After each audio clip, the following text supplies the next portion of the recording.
आश्विन मास के कृष्ण पक्ष की अष्टमी को जीवित पुत्री का व्रत किया जाता है और इस व्रत को करने से पुत्र शोक नहीं होता, संतान सुख की प्राप्ति होती है, संतान की लंबी आयु होती है, दीर्घ आयु होती है। इस व्रत का स्त्री समाज में बहुत ही महत्व है। इस व्रत में सूर्य नारायण की पूजा की जाती है।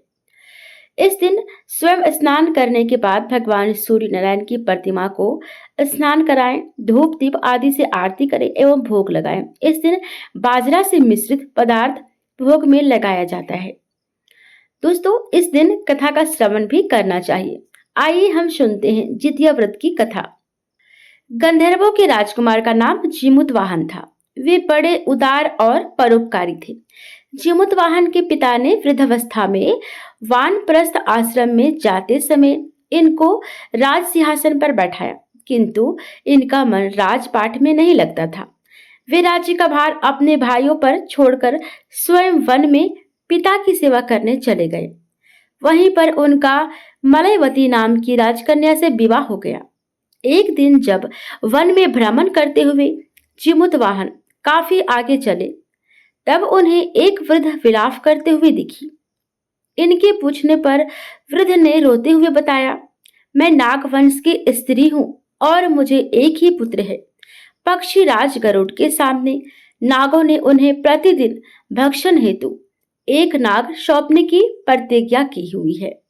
आज मेरे पुत्र शंखचूड़ की बलि का दिन है। जीमूतवाहन ने वृद्ध को आश्वस्त करते हुए कहा, डरो मत, मैं तुम्हारे पुत्र की प्राणों की रक्षा करूंगा। आज उसके बजाय मैं स्वयं अपने आप को उस लाल कपड़े में ढककर वध्यशिला पर लेटूंगा। इतना कहकर जीमूतवाहन ने शंखचूड़ के हाथ से लाल कपड़ा ले लिया और वे उसे लपेटकर गरुड़ को बलि देने के लिए चुनी गई वध्यशिला पर लेट गए। नियत समय पर गरुड़ बड़े बेग से आए और वे लाल कपड़े में ढके जीमूतवाहन को पंजे में दबोचकर पहाड़ के शिखर पर जाकर बैठ गए। अपने चंगुल में गिरफ्तार प्राणी की आंख में आंसू और मुंह से आह निकलता न देखकर गरुड़ जी बड़े आश्चर्य में पड़ गए। उन्होंने जीमूतवाहन से उनका परिचय पूछा। जीमूतवाहन ने सारा किस्सा कह सुनाया। गरुड़ जी उनकी बहादुरी और दूसरे की प्राण रक्षा करने में स्वयं का बलिदान देने की हिम्मत से बहुत प्रभावित हुए। प्रसन्न होकर गरुड़ जी ने उनको जीवन दान दे दिया तथा नागों की बलि न लेने का वरदान भी दिया। इस प्रकार जीमूतवाहन के साहस से नाग जाति की रक्षा हुई। तभी से पुत्र की सुरक्षा हेतु जीमूतवाहन की पूजा की प्रथा शुरू हो गई। आश्विन कृष्ण अष्टमी के प्रदोष काल में पुत्रवती महिलाएं जीमूतवाहन की पूजा करती है।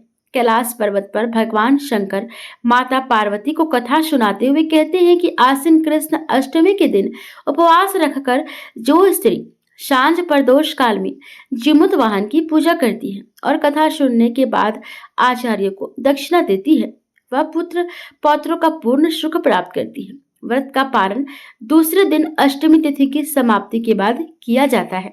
यह व्रत अत्यंत फलदायी है। इस व्रत के करने से पुत्र की दीर्घायु होती है। आपके पुत्र पर कोई संकट नहीं आता है, उसे सभी तरह से हर तरह से खुशियां नसीब होती है। तो दोस्तों, ये थी जीमूतवाहन की व्रत कथा।